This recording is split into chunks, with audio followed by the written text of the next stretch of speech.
I'm Mary, and this story you're about to hear is probably the craziest thing my family has ever done. And believe me, they've done a lot of weird stuff over the years, but nothing, and I mean nothing, ever came close to what happened that summer. See, I thought I was just going on a road trip with my family, just a normal fun getaway, something to relax and reset. Maybe listen to some music, eat snacks, argue about which gas station has the cleanest bathroom. You know, regular stuff, but instead they dropped me off in the middle of nowhere in another state and left me there on purpose just to see if I could survive without them. They thought it would be funny, like some twisted social experiment. And yeah, I know it sounds like the plot of a bad reality show, but it really happened to me. And it all started with what looked like a normal pit stop. And let me tell you something, when I turned around and saw that the car was gone, and they were gone, and my phone was missing too, my heart dropped. I wasn't scared at first. I was angry, confused. I kept waiting for them to jump out laughing like surprise gotcha. But the seconds kept ticking and nobody came, and the sun was hot, and the parking lot was quiet, and suddenly I wasn't in on the joke anymore. I was the joke, and I had no way out. But what if I told you that being stranded there was just the beginning? And what if I told you that what I found in that town was something way bigger than a prank? Because yeah, being abandoned by your own family is one thing, but finding out they were hiding a secret, a deep, personal, emotional family secret that involved a woman I had never met and a photo of my mother from decades ago, well, that's where this story takes a sharp turn, and you won't believe what happened after I stepped into that stranger's house and saw my entire life change. And hey, before we dive into this madness, I gotta ask, do me a quick favor and hit that subscribe button if you like Historias Reis que Parisa Mentora, because it helps the channel a lot. And we're trying to hit our next goal, so your click means the world to me. Plus, you won't want to miss what's coming next, because trust me, the story only gets weirder from here. And oh, if you've ever had your family cross the line in the name of a joke, tell me in the comments. I want to know if I'm alone in this, or if other people out there have gone through something like this, because let's be honest, sometimes family love looks a whole lot like chaos. And sometimes it hurts more than we're ready to admit. So get comfortable, grab alguma coisa para beber, and let's go deep into the story of how I was left alone in another state with no phone, no money, no idea where I was, and a mystery that would make my entire view of my family collapse and rebuild all at once. This isn't just a story about betrayal, it's a story about secrets, about memory, about pain, and about forgiveness too. Yeah, forgiveness, you'll see, but for now, let me take you back to where it all started, not at the gas station where they ditched me, but way before that, back to the house where I grew up, where laughter was loud and sarcasm was louder, and where my family built a tradition of pushing the limits just to get a laugh, even if it meant hurting each other a little. And looking back, I should have seen it coming. I should have known that one day the joke would go too far, that someone would become the target instead of just part of the fun, and that someone turned out to be me. And when I tell you how this whole thing spiraled into something way deeper than anyone expected, you're going to understand why I'm still not sure if I've forgiven them completely. But I'm getting ahead of myself. Let's rewind and start from the beginning, because the truth is, this story didn't start with a prank. It started with a lie, one that had been buried for decades.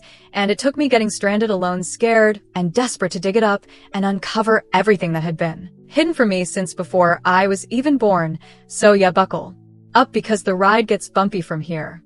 I grew up in a house where everything was a joke, nothing was ever too serious, and if it was serious, we laughed about it anyway. That was the rule. Even pain had a punchline, even failure had to be funny. My dad was the king of sarcasm, the kind of guy who would pretend to cry at graduations just to make everyone laugh. My mom, well, she wasn't far behind. Her favorite thing was pulling pranks, especially on birthdays and holidays. She once replaced all our Easter chocolate with vegetables and acted shocked when we found out, like it was our fault for believing too easily. And my older sister Emma, she took it to another level. She once made me believe I was adopted and kept the act going for 3 full days just to see if I'd cry. And when I finally broke down, she laughed so hard she almost passed out. And I laughed too, because in our family, if you didn't laugh, you lost, and losing meant you were soft, and soft was not okay. Being tough, being cold, being clever, those were badges of honor. And somehow I got really good at playing along, maybe too good, because I started laughing even when it hurt, even when the jokes weren't funny, even when I felt humiliated. But I never let them see it. I smiled, I nodded, I clapped back with my own jokes, and deep down I thought that was love. I thought that's just how our family works, and maybe it was, but something about that summer felt different. Maybe it was the way my dad kept talking about making memories, or how my sister kept asking how I'd survive in the wild, like I was part of some game show. And when they said we were taking a family road trip, I didn't think twice. It wasn't out of character. We did stuff like that, sometimes pack the car, drive across states with no real plan, just vibes and snacks and lots of teasing. And I guess that's why I didn't notice anything off at first. The car was full of noise, music blasting, everyone singing off-key, dad making up lyrics, mom threatening to jump out if we played that one song again, Emma throwing chips at me, and me pretending to be annoyed but secretly enjoying it, because for once we were all together, no distractions, no screens, just the road and our ridiculous chaotic energy. And somewhere in the middle of all that joy, I let my guard down. I forgot who I was dealing with. I forgot the history and the warnings and the fact that in our family things could turn sideways real fast, especially when people were bored and looking for entertainment. And that's exactly what happened. Boredom is what started it all. They got bored and decided that the best way to shake things up was to abandon me just to see what I'd do. And the more I think about it, the more I realize they probably planned it days before, maybe even weeks. They must have talked about it when I wasn't around, imagined every detail, laughed at how I'd react, guessed how long it would take for me to freak out or cry or beg for help. And knowing them, they probably placed bets and gave each other roles like, okay, Emma, you're the decoy. Distract her while we hide her phone. Dad, you'll drive away. Mom, act like you forgot something so it seems believable. And me, I was just the pawn in the middle of their sick little game. And I know what you're thinking. How can a family do something like that? How could they be so cruel? And honestly, I asked myself the same thing over and over again. And part of me kept trying to defend them, like maybe they didn't mean harm. Maybe it really was just a joke. Maybe they didn't expect it to go that far. Maybe, but another part of me started to remember things, started connecting dots from way back, the way they always crossed lines with me more than anyone, the way they tested me more than my siblings, the way they acted like I was the experiment, like I had something to prove. And I started to wonder, was this really about fun?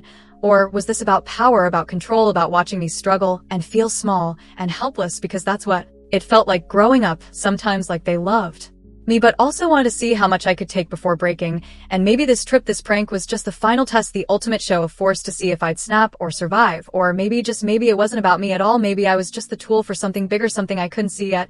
And trust me, we'll get there. But before all that, before the big twist and the stranger and the photo and the truth, there was this car ride, this one perfect ride that made me believe for a second that maybe we were just a normal family. Maybe we really were happy. Maybe I really could relax and trust and laugh for real without second guessing. And that's what makes what happened next so brutal, because when they stopped at that gas station and I got out of the car and walked into that tiny shop to buy a bottle of water and maybe a bag of sour gummies, I still had that feeling in my chest, that soft, warm illusion that I was safe, that I was loved, and that I wasn't the target. But by the time I walked out and looked around and saw nothing but empty pavement and a few strangers refueling, and my heart skipped a beat. That illusion shattered completely, and I was alone. And that's when everything started to fall apart.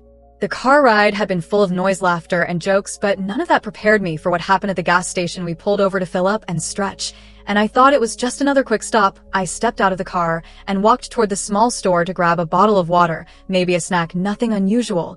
And I was humming a song when I turned back to the parking lot to find the car gone. The place was almost empty except for a few people fueling up, but my family was nowhere to be seen. My heart froze, and I thought it must be a prank. Maybe they were hiding, waiting to yell surprise. But the seconds dragged on and nobody appeared. No laughter, no teasing, no calls, just silence.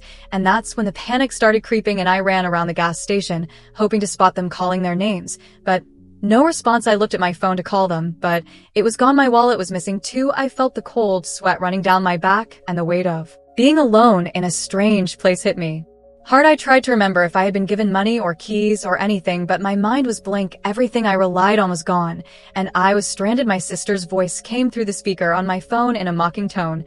Good luck, bro. Let's see if you can survive without us. And then the call ended, and I was left with only the sound of the wind and my pounding heart. I tried calling back, but no one answered. I was terrified and confused. I wanted to scream and cry, but I held it in because I knew that losing control wouldn't help, and besides, who would hear me? Anyway, no one seemed to notice. A lone girl stranded miles from anywhere. I started walking, trying to find some place familiar, some sign of help, but all I saw were empty roads and strangers whose eyes slid past me like I wasn't there. I didn't know where I was or where to go. My mind was racing through all the worst-case scenarios. Would I find a phone booth? Would anyone stop to help me? Would I have to sleep outside alone and cold? I thought about calling the police, but what would I say? Would they believe me or think I was crazy? Or worse, that my family was playing some sick joke? I was paralyzed by fear and indecision, but eventually I realized that I had to do something. I couldn't just wait there and hope someone came back. I had to figure out how to get home on my own. But how do you get home when you don't know where home is, and when your only family left you behind like a ghost? I kept walking past the gas station, past the few cars, until I saw a bus stop. I approached, hoping maybe a bus would come that way. Maybe someone would be kind enough to help. I waited and waited, and when a bus finally pulled up, I begged the driver to let me on, promising to pay him back. Somehow he agreed, and for a moment, I felt a flicker of hope. But when I got off the bus at what I thought was a bigger town, I realized I had no clue where I was. I was lost and scared and alone, and everything I thought I knew about family and safety was crumbling in front of me. And that's when I met the old lady who would change everything, and the story that would turn my world upside down.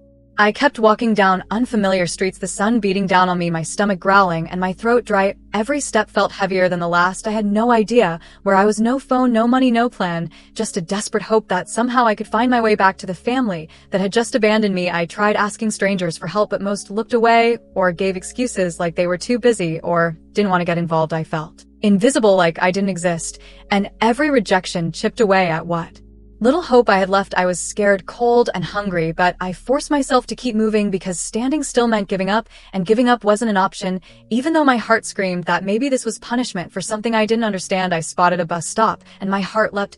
Maybe this was my chance, a way out. I waited nervously, watching the road, hoping for a sign. When finally a bus rolled up, I ran to the door and begged the driver to let me on. I promised I'd pay him back later. Somehow he hesitated but finally nodded, and I climbed aboard, feeling a flicker of hope. For the first time in hours, the bus rattled through town, and every minute was a mix of relief and panic, because I had no idea where it was taking me or how I'd get from there to home. But it was better than nothing. When the bus stopped, I got off and found myself in a strange town surrounded by unfamiliar faces. I wandered the streets looking for a phone, a friendly face, anything, but everything was foreign, and the loneliness wrapped around me like a thick fog. I tried calling my family again, but still no answer. I felt like I was sinking deeper into a nightmare. I thought about going to the police, but worried that would only make things worse. I didn't want to make my family angry or embarrassed by making a scene. I was trapped between wanting help and fearing what might happen if I asked for it. As night fell, the fear grew stronger. The streetlights flickered, and I felt smaller and smaller. I found a bench and sat down, shivering, trying to decide what to do next. And then I saw her, an old woman with kind eyes who was watching me from across the street. She crossed over slowly and asked if I was okay. I nodded, not trusting my voice, but she didn't push, just smiled and offered to take me home. I didn't know what to do, but something in her eyes told me I could trust her. So I followed her through quiet streets to a small, cozy house filled with warm light and the smell of cooking. The moment I stepped inside, I felt a strange mix of relief and curiosity, as if I was stepping into a story I hadn't known I was part of yet. The woman introduced herself and made me some tea, and as we sat talking, she shared stories about the town, about life, and slowly I began to feel less alone. But then my eyes caught something on the wall, a faded photograph of my mother smiling with the woman, and something in my chest twisted. The woman noticed and told me about a past connection to my family, a secret hidden for years, a rift that no one talked about. And that's when I realized this journey was more than just about being left behind. It was about uncovering something buried deep in the past, something that would change everything about who I was and where I came from. But before I could even wrap my head around it, the next chapter of the story was already waiting to unfold. And trust me, you don't want to miss what comes next, because it's the kind of twist that makes you question everything you thought you knew about family, about loyalty, and about love.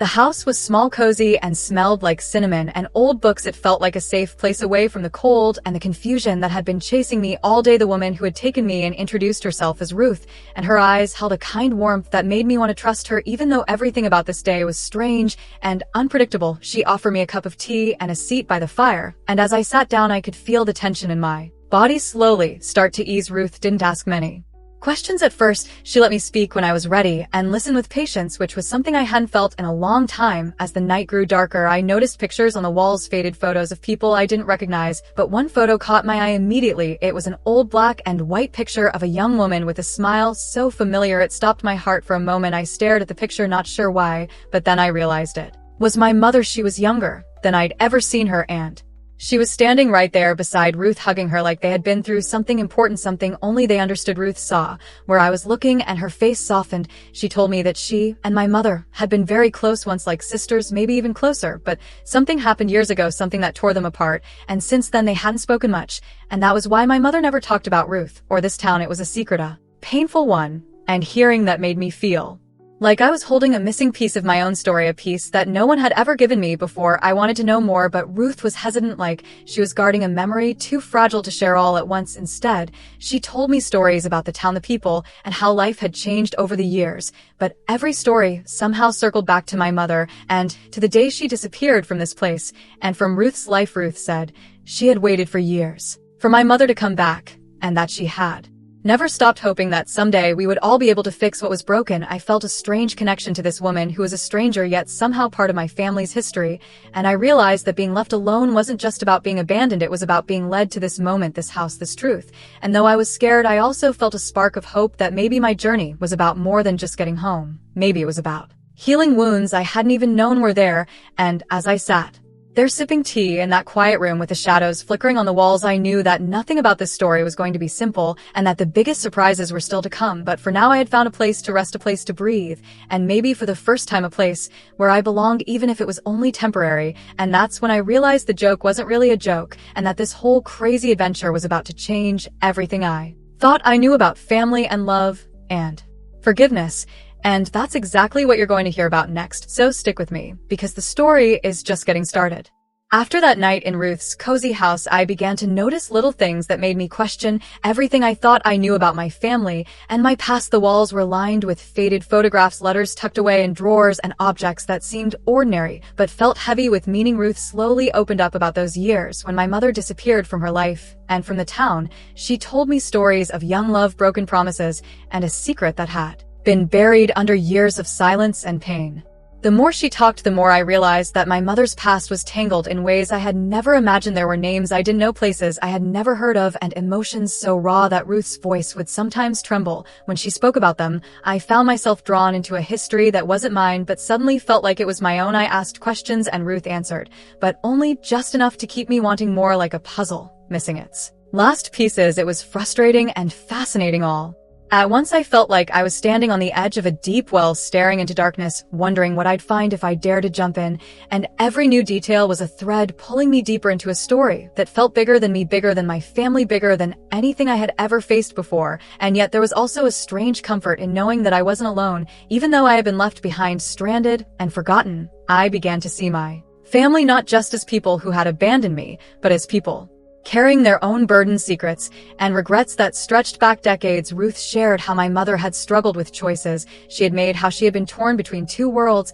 and how the silence between them had become a wall too high to climb. But hearing this also made me angry that my mother had hidden this from me, angry that my family had let me fall into the cracks of a secret so big it swallowed me whole. And yet there was something else too, a quiet hope that maybe understanding this past could help me heal, that maybe the pain wasn't just mine to carry anymore. And so I kept listening and learning piece by piece, trying to put together the story that had been kept from me for so long. And with every discovery, the weight on my chest grew heavier, but so did my determination to face whatever came next, because I knew that the answers were out there waiting, and I wasn't going to stop until I found them. And as dawn broke on a new day, I realized that being left behind had led me to the beginning of something far greater than I had ever imagined, something that would force me to question not only my family but myself and what it really meant to belong.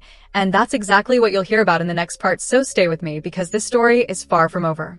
Days after arriving at Ruth's house and uncovering more about my mother's past, I was still trying to process everything when out of nowhere I heard a car pull up outside. The sound was familiar, and my heart started pounding with a mix of hope and fear. I didn't know what to expect when I opened the door, but standing there was my family, looking calm, like nothing had happened, like I wasn't the girl they'd left behind in a strange state, alone and scared. My sister Emma gave me a weak smile. My mom looked down shyly, and my dad just nodded as if this was all part of some plan. I wanted to scream, to ask why, to demand an explanation, but the words got stuck in my throat. Instead, I just stared and waited for them to speak. And finally my dad said it was time to talk about what had happened, how they wanted me to understand that their intentions weren't cruel, that they had their reasons, and that this trip was about more than just a joke. And as they spoke, I realized that this was not a simple apology or a quick fix. This was a carefully orchestrated moment, a moment they had been preparing for, to reconnect, to reveal secrets, and maybe to heal old wounds. But it was also confusing because while they talked about love and family, I couldn't shake the feeling that something was being left out, something important, something they were afraid to say.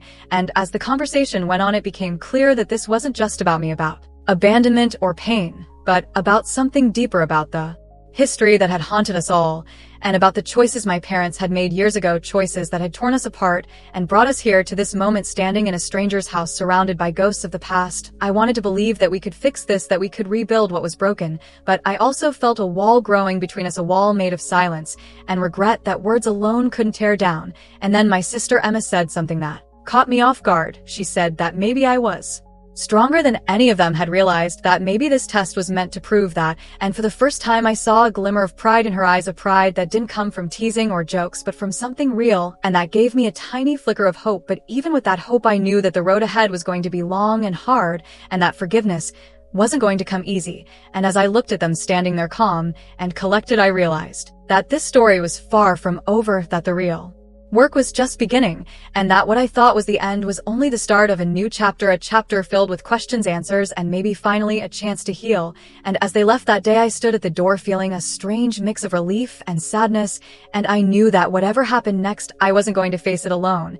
And that's exactly what you'll hear about next, so stick around because the next chapter will change everything you thought you knew about this story.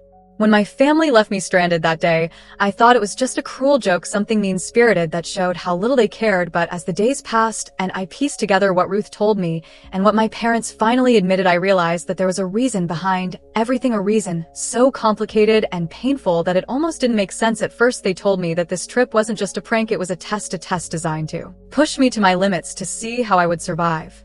Without them, to see if I had the strength and resilience they believed I needed to face a future that would not be easy. They said they had been planning this for a long time, that they wanted to prepare me for challenges I hadn't even imagined. And while it hurt to hear that they treated me like an experiment or a project, part of me understood where they were coming from. Maybe in their own twisted way, they thought they were helping me grow stronger. But the more I thought about it, the more I realized that their idea of help came wrapped in pain and fear and isolation, and that made me question everything about love and family, because love shouldn't feel like abandonment even if it's meant to teach a lesson. And as they explained the history between Ruth and my mother, the secrets of the past, the broken promises, and the silence that had kept us apart, I began to see the bigger picture. This wasn't just about me, or even about my parents. It was about a legacy of pain and mistakes that had passed down through generations, a legacy they wanted to break by pushing me to face the harshest truth on my own. But the question remained, did their plan work? Did abandoning me really make me stronger? Or did it just leave scars that might never heal? I struggled with anger and forgiveness, with betrayal and understanding, with the desire to run away and the need to stay and fix what was broken. And as I stood at this crossroads, I knew that the choices I made next would shape not only my future, but the future of my family. And for the first time in a long time, I felt a flicker of control, a chance to decide my own path.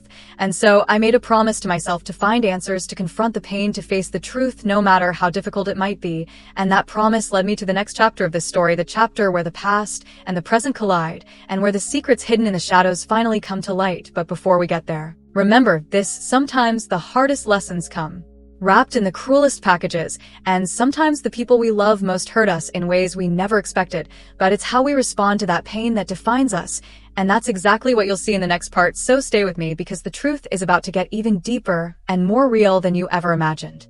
A few days after the big revelation about the test and the hidden past, my mother returned to Ruth's house, her eyes red and tired, but filled with something I hadn't seen in a long time: remorse. She stood hesitantly at the door, unsure if she was walking into forgiveness or rejection, but Ruth welcomed her with open arms, and for the first time in decades, the two women who had been torn apart by secrets and silence began to talk again. Tears flowed as stories long buried spilled out, and apologies came like fragile bridges, trying to reconnect what had been broken. I watched quietly from a corner, feeling a mix of emotions: confusion, sadness, but also hope, because in that moment I realized that even the deepest wounds could start to heal if people were willing to face the pain and admit their mistakes. My mother and Ruth spent hours catching up, sharing memories, and confronting the ghosts of their past. And as I listened, I felt like I was witnessing the mending of not just two women, but the healing of an entire family line, a healing that reached back generations and reached forward to me. I thought about everything I had been through, being left alone, stranded, confused, and scared, and I understood that this reunion was more than just a meeting. It was a symbol of what was possible when we stop hiding from our history and start embracing it. Even the parts that hurt the most, it wasn't easy, and it wasn't perfect. There were still tears and harsh words and moments when the silence seemed ready to fall again, but it was real, and it was a start. And sometimes a start is all we need to change the course of everything. And as the days passed, the three of us began to build a new kind of family, one that accepted its brokenness and its pain, but also its capacity for love and forgiveness.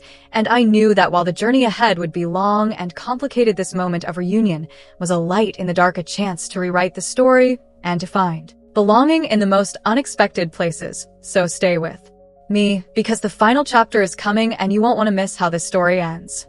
Looking back on everything that happened, I still can't believe how one cruel joke turned into a journey that changed my life forever. Being left stranded in another state by my own family was the hardest thing I've ever faced, but it also forced me to see things I never wanted to see about my family, about myself, and about what love really means. I learned that sometimes the people closest to us make mistakes that hurt deeply, but those mistakes don't have to define us or our relationships. I found Out that forgiveness is not about forgetting or pretending everything is okay, but about choosing to move forward with understanding and hope. And even though the scars from that summer will always be part of me, I choose to believe in the possibility of healing and new beginnings. My story is a reminder that family can be complicated, messy, and painful, but it can also be beautiful and full of love if we're brave enough to face the truth and work through the darkness. If you've ever felt abandoned, hurt, or confused by your family, I want you to know you're not alone, and your story matters. I'd love to hear your experiences in the comments below, because sometimes sharing helps us heal and connects us in ways we never expect.